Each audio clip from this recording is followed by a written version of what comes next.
Welcome back. California crisis continues tonight, live from Los Angeles, a few hundred miles to our north. UC Berkeley's law school announced this month they're done hearing from any speaker who doesn't support the demise of the nation of Israel. It's jarring to even imagine, but in today's world, the left has successfully painted Jews as oppressors and basically all Muslims as victims of Jews. And once you do that, you can basically justify anti-Semitism. And 80 years after the Holocaust, it's now becoming socially acceptable to hate Jews again. Today, I spoke with a man named Mort Klein. He is the president of the Zionist Organization of America about how exactly this happened. It is a frightening and dangerous time for many reasons in America, but anti-Semitism, Jew hatred has become legitimized and mainstreamed. In college campuses all across the country, they're promoting, boycotting the Jewish state, sanctioning the Jewish state, not having economic relations with the Jewish state. And even though those movements lose those resolutions, and the most recent problem is really astonishing. At Berkeley Law School, 9 student groups, including black student groups, Asian, women groups, and gay groups, have said we will not allow anyone to speak to our club at Berkeley Law if they support the right of Israel to exist. That means virtually no senator and no congressman can speak at Berkeley Law School because they all support Israel's right to exist. Most Americans support Israel's right to exist. They can't speak there. Evangelical Christians, they can't speak there. But who can speak there according to this new constitutional law passed by these 9 clubs? David Duke can speak there. Rabid anti-Semites. Louis Farrakhan can speak there. How did this become mainstream the way it has? I mean, obviously, we've watched as a lot of these groups have tried to basically create themselves as, they've created a victim class for themselves, and everyone else that's, the culprits against them. How did that happen? People on the far left, and many Muslims, I'm afraid, and others, are lying about Israel. And even the Muslims in the West Bank and Gaza, 99% of them are under their own rule. In Gaza, under Hamas, a terrorist group, and the Palestinian Authority, under the Palestinian Authority in the West Bank, they have their own parliament, the Arabs of the West Bank. They have their own media, their own police force, their own schools. It's a total lie. There is no apartheid. They say no Jew will be allowed to live in Palestine. Everybody's scared to go against it, right? Because the other side has created this idea that they are the victims, so that they are allowed to say anything that they want. They're afraid, I believe, of violence against property and against students if they don't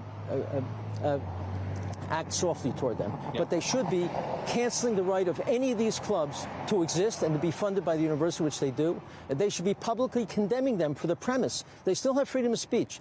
They simply would be a student group without funding of the university. Do you think anti-Semitism will become even more mainstream in culture and woke culture in this country? You have at least a dozen open Jew haters in Congress, and you don't have the leaders of their party condemning them and throwing them off of every committee, saying we won't tolerate this. In fact, when I testified before Congress myself and mentioned this, the chairman of the committee, Jerry Nadler, I'm mentioning his name, banged his gavel down and said, your time is up. I was horrified to see Speaker Pelosi, Leader Hoyer defend Representative Omar after her vicious anti-Semitic remarks.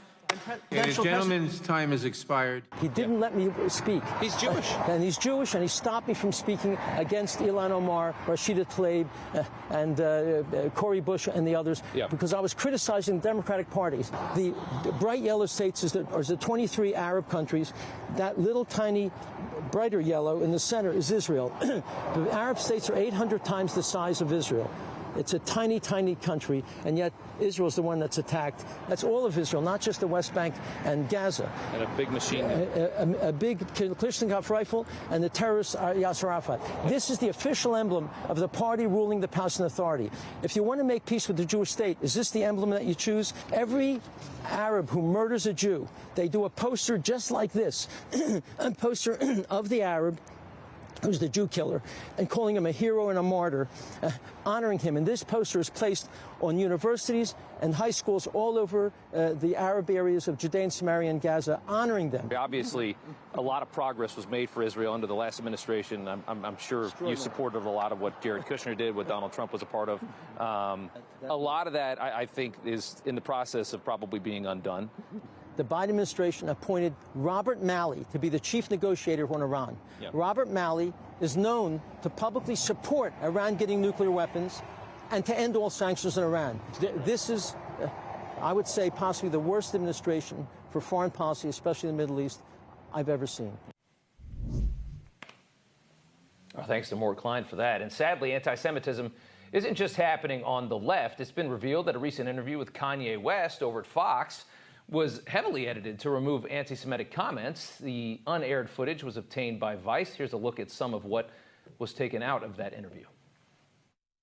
When I say Jew, I mean the 12 lost tribes of Judah, the blood of Christ, who the people known as the race black really are. This is who our people are. Us judging each other on how white we could talk would be like, you know, a Jewish person judging another Jewish person on how good they danced or something. I probably want to edit that out. So no matter where it comes from, anti-Semitism cannot be condoned. I think we learned this lesson pretty well about 75, 80 years ago. Hopefully we don't have to learn it again.